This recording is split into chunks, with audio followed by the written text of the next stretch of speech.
Okay, so let's look at question 1, part A. The final answer is 2.8 seconds. Part B, the final answer is 37 meters. Number 2, the final answer is 44 meters. Page 8, number 3A, the final answer is negative 4.85 meters per second. And part B is positive 4.43 meters per second. And the last one, number 4, the hang time is 4.0 seconds. Okay, what do you guys want to go over? Yep, Anson? 3B. 3B, you got it. So in 3B, we ignore part A. A has nothing to do with it. We are now going to let it get to its highest point, which means its final velocity is 0 meters per second. The acceleration is negative 9.81 meter per second squared. And the displacement, it goes upward. So the displacement is positive 1.00 meters. You're looking for the VI. So VF squared is VI squared plus 2AD. So VI would be the square root of VF squared minus 2AD. The VF squared is going to drop out. But you're taking a square root, so you got to ask yourself, which root do you want? Since it's going upward, these velocities are positive. So I want the positive root of negative 2 times negative 9.81 meter per second squared times positive 1.00 meters, which gives us positive 4.43 meters per second. Anything else? No? Okay, you're going to use your homework, your reference table, and your calculator to help you with today's quiz, which is in Google Classroom. It is in Google Classroom. You can use your homework as scrap paper for the calculation question, okay? Good luck.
When you finish the quiz, please open up lab number 8 on your Chromebook.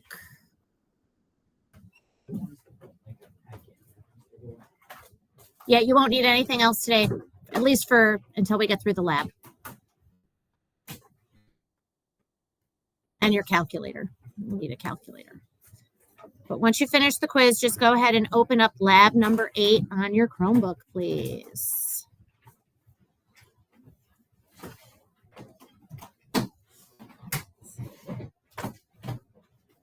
Looks like everybody is done with the quiz. Is that right? Anyone still working on the quiz? Yes, we're good? Okay, ladies and gentlemen, when you open up your lab, this is what you should see. Let's see, where the heck is it? Right here. It's going to look like a Google Sheet like this. And if you follow along with me in class, you're going to get 10 out of 10 because we're going to get this done pretty quick together. As long as you pay attention and follow along, you're going to get 10 out of 10. Okay? So follow along with me. What we are going to try to do in this lab is figure out what the value of G is using some video analysis software. Okay? We're going to watch a video in slow motion to make position and time measurements, which we can then make a graph from to figure out what the acceleration is. So you'll see that in the setup of this lab, I've included a YouTube video. You do not need to open the video. I have the video opened right here. And we're going to watch the video together. Let me make it full screen. And if you watch it, you can see it happens really fast. Okay, it's happening too fast. So what I'm going to do is I'm going to come back into the video settings. You guys are familiar with how to slow down a video in YouTube. We go to the settings. I change the playback speed to 0.25. That's as slow as I can make it. And if I watch it now at quarter speed, and every 1/10 of a second, a time flashes on the screen. So what we're going to do here on the left in the video, I know it's hard for you to read, and this is why I'm going to make the measurements with you. On the left side, they have position values. So what we're going to try to do as best we can is we're going to try to record the position of that orange disc at 1/10 of a second time intervals. Okay? And we're going to do it together. Let me get it all the way back to the beginning of the video if I can. And of course, it's now spinning. Let me come back to the Google Sheet. Let's go to the data collection tab. And on the data collection tab, this is where we want to start by recording the positions of the bottom of our orange disc. So let me come back to the video. It's still spinning. All right, let me just try playing it and see what it does. There we go. Okay. Now I'm going to, instead of hitting, well, I am going to hit play. But what I'm going to do, did you know in YouTube you can go frame by frame in a video? Using the left and right arrows, which are above the period and the comma. So I'm going to go back, just so you know. This was like new information for me when we started using video analysis software. And there's my time, 0.0 seconds. When I look at that orange disc, do you see it's on this top line? That line right here where my cursor is? That's a position of 0 meters. So in your Google Sheet here, for 0 seconds, I want you to put a 0. That's 0 meters. Remember, we're not going to put units after our numbers. Otherwise, the Google Sheet can't do the graphs that we need with it. It's thinking it's text and not numerical data. Now what I'm going to do is go back to the video, and I'm going to go up to a 1/10 of a second. So let me use my right arrow here to get to a 1/10 of a second on the screen.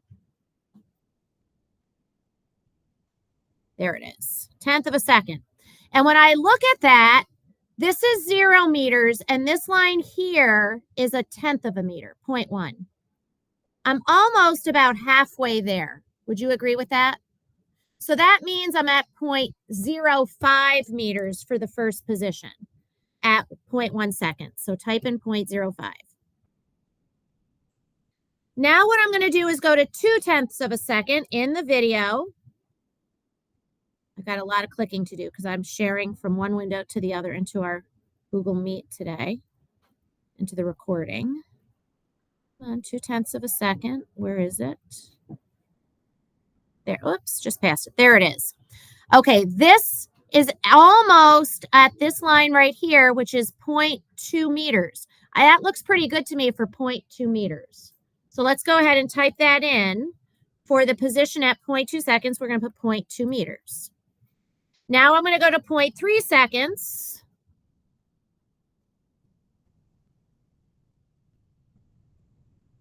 Oops, there, it's pretty good. Looks like I'm here, between here and here. This is 0.4, this is 0.5. I'm almost halfway, not quite. 0.44, sound good? 0.44. Now let's do 0.4 seconds in the video.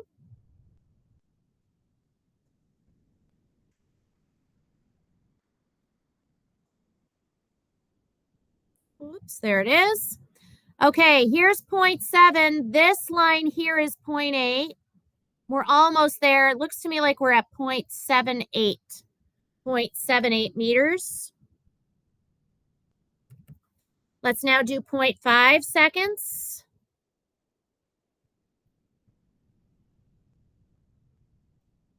Thank goodness we only have to go to 0.7 seconds. Okay, 0.5 seconds. This line here is 1. This is 1.1. 1.2 is under the disc. 1.3 is right there.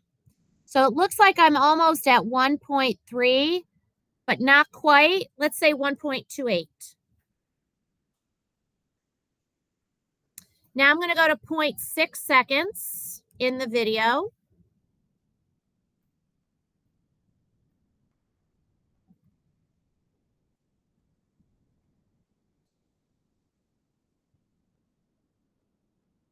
Did I miss? I must have missed 0.6.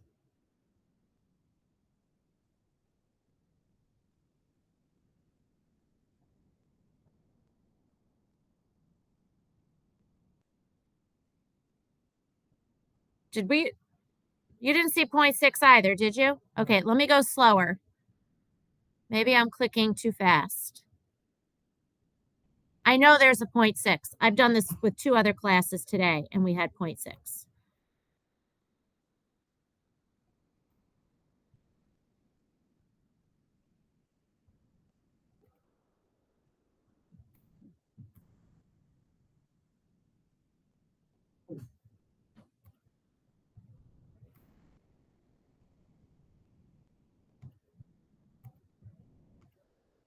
Where the heck is it? It could be. Okay, let's get the 0.7, then I'll see if I can figure out why we're not getting it. All right, 2.0 meters is right here. This is 2.1, 2.2, 2.3. 2.4 is underneath that. So we're just beyond 2.4. 2.4 is here. 2.5 is here. That's 2.45. So it looks like I'm about 2.43 maybe. 2.43 for the 0.7. All right, let's see if I can figure out where the heck the 0.6 is. Maybe like pause, play it and pause it really quick. Yeah, right. That's not going to happen, Braden. It happens so fast. Yeah, but you might just feel like the wrong, you might have. There it is. I got it. Okay, 0.6.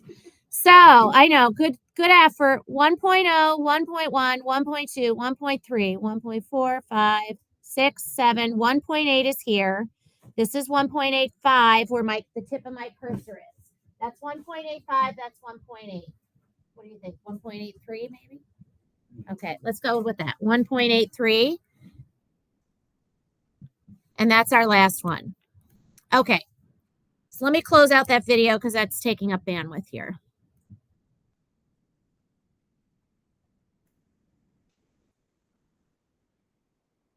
Okay, so now what we're going to do in step 2 is make a graph of position versus time from that data. I think we know how to do that, right?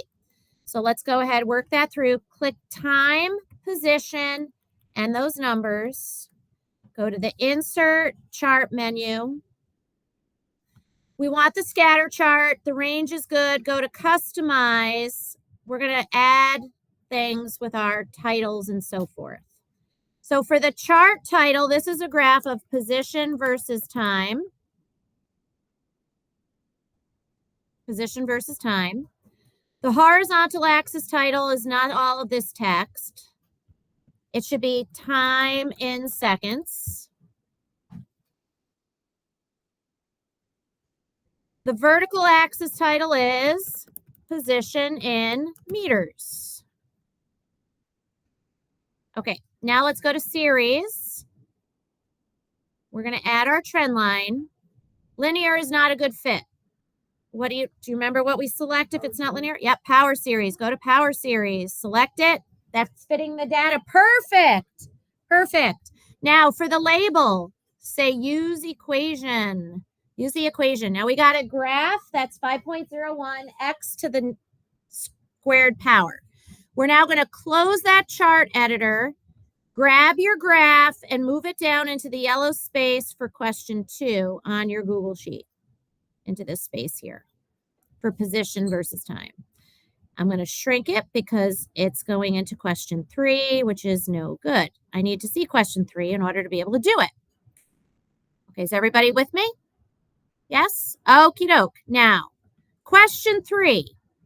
It gives you a link for question 3. I want you to click on that link, please. This link is what they call a tangent line slope calculator. What we're going to do is calculate the slopes of the tangent lines to that parabola at every 1/10 of a second. If you had that parabola on a piece of paper, you would be drawing tangent lines. You'd have to draw 8 of them and then manually calculate the slope of each line. Who wants to do that? Yeah, not me either. Not it. Not it. So what I'm going to do is I found this website which will do it all for us. Like that. If we know the equation of the curve that we have, of our parabola. So if I look at my Google Sheet, which is now missing. There we go. Here's my Google Sheet. There's the equation. So what I'm going to do is take that equation. Do you all have the same equation? 5.01 x to the second power. Okay, here's what we do. In this website, you change that equation. 5.02 x caret 2.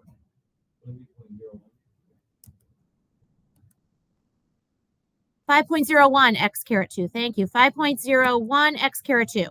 Now, change the x value. See, there's that second window. You have to tell it what time point you want the tangent line at. We're going to start at a time of 0. So put x equals 0 there. Hit the calculate button. And this window is going to open up. And I want you to look for where it says the result. Right here. The result. That is the slope of the tangent line at 0 seconds, which is 0. So go back into your Google Sheet. And that velocity at time 0 is 0. That's the result. Now we're going to go back to that website, folks. Go back to this website and change the time value. The x value is now 0.1 seconds. Click calculate. Go to the result. 1.002. Is that what you got? Okay. Come back to your Google Sheet. Type in 1.002 for the velocity at 0.1 seconds. You see what we have to do? You're going to do that for all the times. I'll do one more with you, and then I'll let you get the others. So now let's do 0.2 seconds. So change this x value to 0.2. Hit calculate. Let's make sure we're all getting the same result. 2.004? Yes? Okay, come back to your Google Sheet and type in for 0.2, 2.004. All right, I'm going to freeze my screen. I want you to get all the other velocities yourself. Just change the x values for each one.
Okay, how we all doing?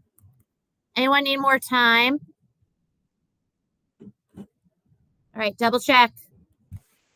There are my numbers. 0, 1, 2, 3.01, 4.01, 5.01, 6.01, and 7.01. Is that what you got? Okay. Now we're going to make a velocity time graph from that data. So select time and velocity and those numbers.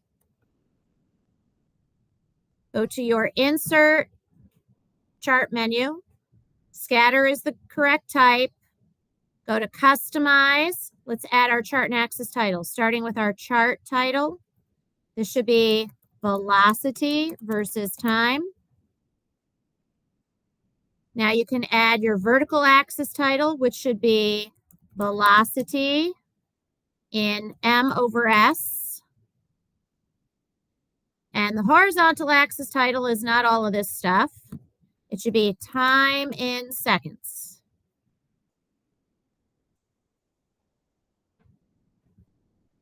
Okay, now I got to add my trend line to that graph. So that's under the series option. Linear looks like a perfect fit. And we have to add the equation for that trend line, which looks like 10x plus negative 4.44 times 10 to the negative 16th power. Okay, take that graph, move it down. Braden, you got a question? Yeah, mine's Your what? not that. What's My equation is 10 times 5. okay? You don't have the right type. Oh, try one. Just say one here. Yeah, I have one. Oh, you got a different line or something. That's fine. It's really small. That's okay. Oh, okay. Don't worry about it. You can close out all those other windows that we had. Okay, let's now, I think we now go to the analysis tab, if I'm correct. Yep, go on to the analysis tab. All right, let's answer question 1. For this dropped object in free fall, what was the shape of the position time graph? So let's go back. Look at your position time graph, which we made right here. What is the shape of that graph called? Parabola. That is correct. So the answer to question 1, in the red, we just type Parabola. Enter. Number 2, for the dropped object in free fall, what's the shape of the velocity time graph? So let's go to our velocity time graph that we made. There it is. What's the shape of that? Diagonal line. That is right. Diagonal line for analysis, question 2. All right, number 3, the slope of a velocity time graph is equal to the object's what?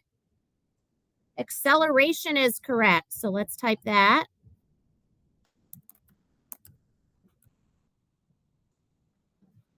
Number 4, based on this experiment's velocity time graph, what's the acceleration? So where did we get the acceleration from? The slope. So let's look at our velocity time graph. Where is the slope in that equation? Before the x. So what's the slope? 10. I keep hitting the wrong thing. So I want 10 meter per second squared. So the answer to 4 is 10 meter per second squared. Now, number 5, what's the accepted value for the acceleration of a dropped object? What is it? Yeah, we're not going to worry about the negative sign. That just means down. Its magnitude is 9.81. So we're going to just go ahead and put 9.81 on that line. Okay, number 6, we're going to calculate our percent error. So we're going to fill in. What was the experimental value we had? 10. What was the accepted value? Okay, you notice I already have units at the end of those lines. You don't have to do it. I gave you the unknown. I gave you the equation. So in the first S, we have to type all the units after our numbers. So absolute value symbol, then the left parenthesis of the accepted value, which is 9.81 m/s caret 2. It's above the enter key. You've got a backslash and then a vertical line. You have to hit shift and that key to get the vertical line for the absolute value. Make sure you include units. Minus the experimental value, which was 10 m over s caret 2. Close the parenthesis. Then you need your absolute value symbol. Now you're going to divide by the accepted value, which was 9.81 m over s caret 2. And now we have to put the times 100% because that's at the end of the equation. Now you're going to go to your calculator and you're going to figure out what that percent error is. So let's go ahead and do that.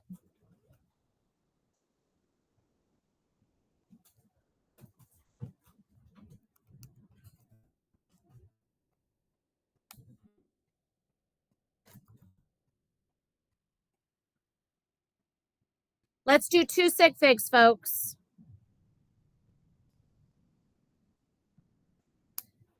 What is this percent error with 2 sig figs? Who's got it? Are you still calculating it on your calculator? Okay, I'll give you a minute. Tell me what that percent error is with 2 sig figs that goes on this line, please.